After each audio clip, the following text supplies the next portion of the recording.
Hello students, December 2024 ACC എക്സാമിനേഷൻ്റെ results announce ചെയ്തിട്ടുണ്ട്. Results നിങ്ങൾ വിദ്യാർത്ഥികൾക്ക് പോസിറ്റീവായിട്ടും നെഗറ്റീവായിട്ടൊക്കെ വന്നിട്ടുണ്ടാവും.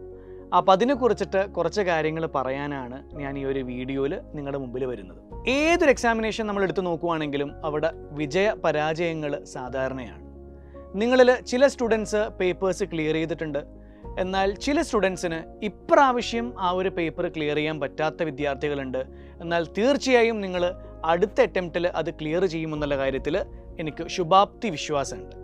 സോ ഈ രണ്ട് കൂട്ടരോടും എനിക്ക് ചില കാര്യങ്ങൾ പറയാനുണ്ട്. അതാണ് നമ്മളിവിടെ സംസാരിക്കാൻ വേണ്ടിയിട്ട് പോകുന്നത്.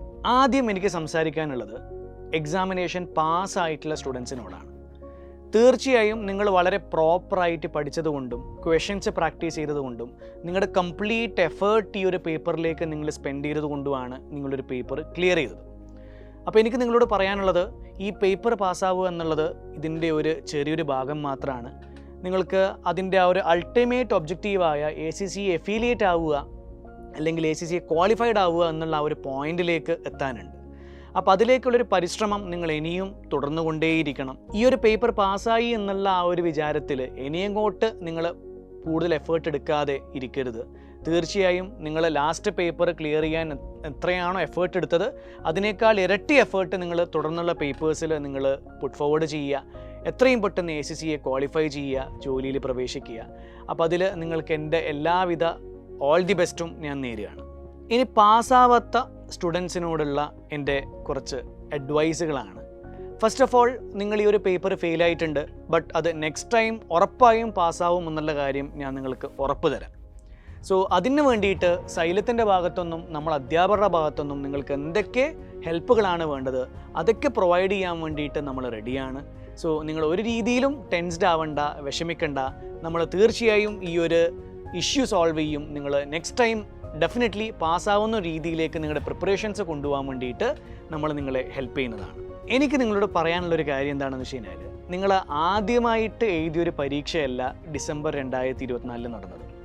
ആൻഡ് നിങ്ങളുടെ ലൈഫിൽ ഇത് അവസാനത്തെ പരീക്ഷയല്ല. നിങ്ങൾ ഇനി അങ്ങോട്ടും കുറേ പരീക്ഷകളും പരീക്ഷണങ്ങളും നേരിടുന്നതായിട്ട് വരും. നിങ്ങൾ ഇനി അങ്ങോട്ടുള്ള ACC എക്സാമിനേഷൻസിലും അല്ലെങ്കിൽ നിങ്ങൾ ACC ഒക്കെ കംപ്ലീറ്റ് ചെയ്ത് ജോലിയിൽ പോകുന്ന സമയത്തും നിങ്ങൾ ഇതുപോലെയുള്ള കുറേ പരീക്ഷണങ്ങൾ നിങ്ങൾ ഫേസ് ചെയ്യും. അതിൽ ചില പരീക്ഷണങ്ങൾ നിങ്ങൾ വിജയിക്കും, ചിലത് നിങ്ങൾ പരാജയപ്പെടും.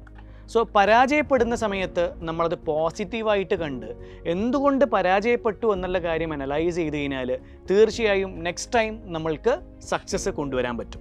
ഈ സക്സസ് എന്ന് പറയുന്നത് സ്പോണ്ടേനിയസ് ആയിട്ട് പെട്ടെന്ന് ഉത്ഭവിക്കുന്നൊരു സംഭവമല്ല. കുറേ പരാജയങ്ങൾക്കൊടുവിലാണ് പലപ്പോഴും നമ്മൾക്ക് ഒരു സക്സസ് ഉണ്ടാവുക. ആൻഡ് ആ സക്സസ് നമുക്ക് പെർമനൻ്റ് ആയിരിക്കും. സോ നിങ്ങൾ ഇപ്രാവശ്യം എക്സാമിനേഷൻ ഫെയിൽ ആയിട്ടുണ്ടെങ്കിൽ നിങ്ങൾ അതിൻ്റെ ഒരു പോസ്റ്റ്മോർട്ടം നടത്തുക. നിങ്ങൾ എന്തുകൊണ്ട് എക്സാം ഫെയിലായി എന്നുള്ള കാര്യം അന്വേഷിക്കുക. ആ ഒരു റീസൺ ഐഡൻറ്റിഫൈ ചെയ്ത് അത് തിരുത്തുക. അങ്ങനെ ചെയ്യുവാണെങ്കിൽ നിങ്ങൾക്ക് ഇനി അങ്ങോട്ട് പരാജയങ്ങൾ എന്ന് പറയുന്ന ഒരു സംഭവം നിങ്ങൾക്ക് രുചിക്കേണ്ടി വരത്തില്ല. നിങ്ങൾ എല്ലാ പേപ്പേഴ്സും ഫസ്റ്റ് അറ്റംപ്റ്റിൽ തന്നെ ക്ലിയർ ആവാനുള്ള ഒരു പോസിബിലിറ്റിയാണ് നിങ്ങളുടെ മുമ്പിൽ തുറന്നു കിടക്കുന്നത്. സോ ടു കൺക്ലൂഡ്, ഇത് നിങ്ങളുടെ അവസാനത്തെ പരീക്ഷാ റിസൾട്ടല്ല. ഇനി നമ്മൾക്ക് മാർച്ച് 2025 ACC എക്സാമിനേഷൻ വരികയാണ്. സോ നിങ്ങൾ വളരെയധികം കോൺഫിഡൻസോടുകൂടി ഫുള്ളി പ്രിപ്പയർഡായിട്ട് ഈ കഴിഞ്ഞ എക്സാമിനേഷൻ വിജയിച്ചവരും ഫെയിലായവരൊക്കെ ഫുള്ളി പ്രിപ്പയർഡായിട്ട് അടുത്ത എക്സാമിനേഷൻ അറ്റൻഡ് ചെയ്യാൻ നോക്കുക. അത് പാസ്സാവുക. അതിലേക്ക് നിങ്ങൾക്ക് എല്ലാവർക്കും ഒരു ഓൾ ദി ബെസ്റ്റ്.